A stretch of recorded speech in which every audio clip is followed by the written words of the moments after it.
tahu kan setiap kali telepon masuk ke saya secara langsung dan tidak langsung masuk di YouTube sama di Facebook. Jadi jangan pernah menyebut nama siapapun termasuk namamu sendiri karena saya tidak ingin setelah viral kamu minta take down. Kenapa, Dok? Gini, aku kan baru kerja 3 bulan kan, Mbak. Terus? Nah, 即係我僱主咧對我唔好。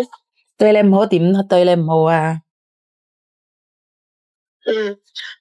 ？Dia kayak nggak suka gitu sama aku, Mbak. Kalau marah, dia ada kipik, aku nggak tahu apa itu, ada sangkut pautnya apa enggak, aku nggak tahu. Dia kalau marah suka lempar barang gitu kalau aku. Lempar barang ke kamu terus?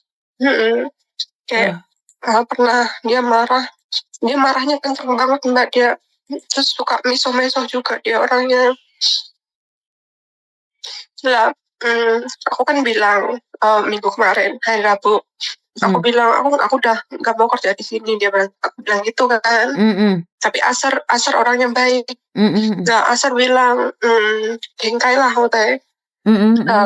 Kamu kerja sampai aku dapat pembantu yang baru. Terus aku oke, aku bilang gitu, aku mau bantu kamu, tapi aku nggak tahu gimana sama Amem, aku bilang gitu.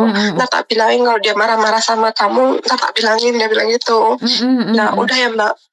Nah terus setelah dia bilang gitu, Amem tambah parah gitu loh sama aku. Tiap hari pokoknya marah-marah terus gitu loh. Kemarin itu kayak dia kalau marah lempar-lempar barang gitu loh ke aku. Kayak aku pernah ditempel rapel, pernah ditempel tisu sama dia, baju kotor.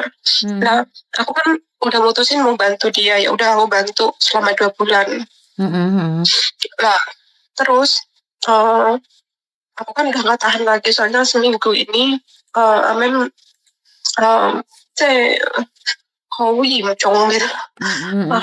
kayak gitu.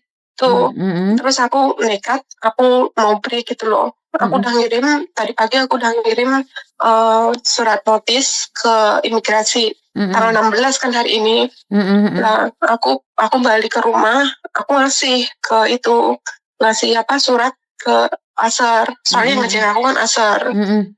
Kalau kamu bilang mau kerja 2 bulan lagi, aku udah gak tahan sama memang aku bilang gitu. Nah, sekarang Pak Asar bilang gini, kan soalnya aku mau ganti uang 1 bulan gaji kan Mbak. Asar bilang gini, kamu pikir lagi, kalau kamu masih kerja di sini, aku 2 bulan lagi aku bakal nulis surat yang baik-baik ke imigrasi.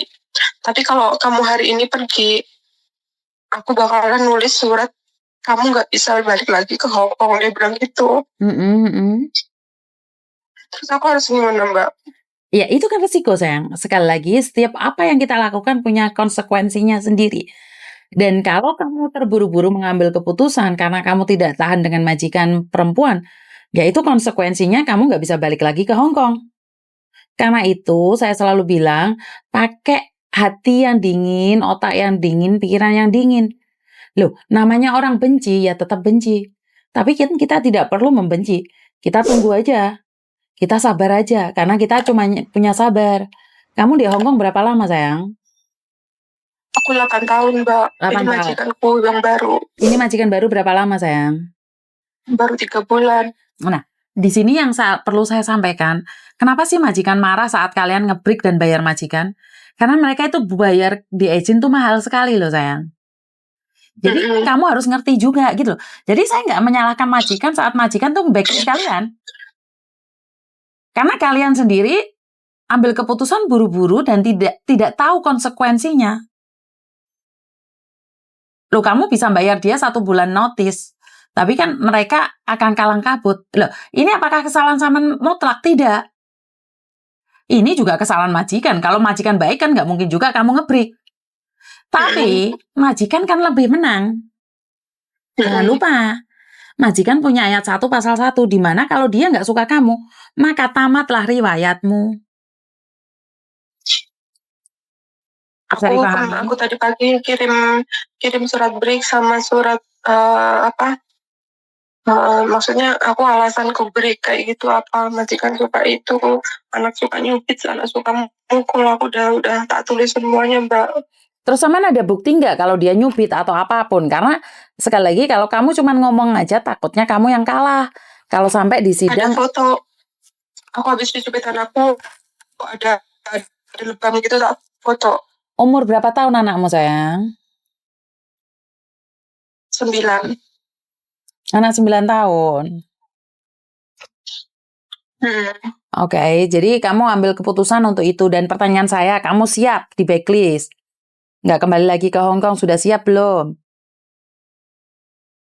Makanya saya tanya, emang maksudnya bos bisa blacklist kita ya? Bisa dong. Kan bisa dibilang kamu job hopping. Kalau sama majikan nulis surat jelek ke kamu, maka kelarlah hidupmu sayang. Oh gitu ya Mbak ya? Iya, kenapa saya selalu bilang sabar, hati-hati saat mengambil keputusan, jangan buru-buru, jangan ini, jangan itu. Saya itu kelihatannya cerewet banget, tapi saya itu mohon kalian tuh bersabar. Karena saat majikan marah, ambil keputusan, ya kamu harus pulang, Dok. Pertanyaannya, kamu sudah siap pulang belum? Aku sebenarnya mau pindah majikan Mbak, tapi aku masih tunggu visa di Indo kayak gitu. Visa di Indo bukan masalahnya, tapi kalau sampai majikanmu nulis jelek ke kamu, maka kamu akan dipersulit untuk balik lagi ke Hong Kong. Karena itu kalau bisa keluar baik-baik dari majikan, jangan sampai ada pertengkaran. Walaupun saya tahu majikanmu yang salah, kamu yang benar, tapi tetap kamu yang tidak benar, kamu yang tetap salah. Tapi Begitu kalau ya? penganiayaan seperti ini sebaiknya kamu laporkan sama agenmu, biar agenmu itu tahu bahwa anak buahnya itu disakitin sama majikan. Apakah kamu lapor sama agenmu, Dok? Aku lapor sama itu Mbak, aku biasanya curhat sama Mbak organisasi itu, terus disarankan, ya itu maksudnya kamu ambil keputusan sendiri, dia bilang kayak gitu, ya cuma nasihatin kayak gitu.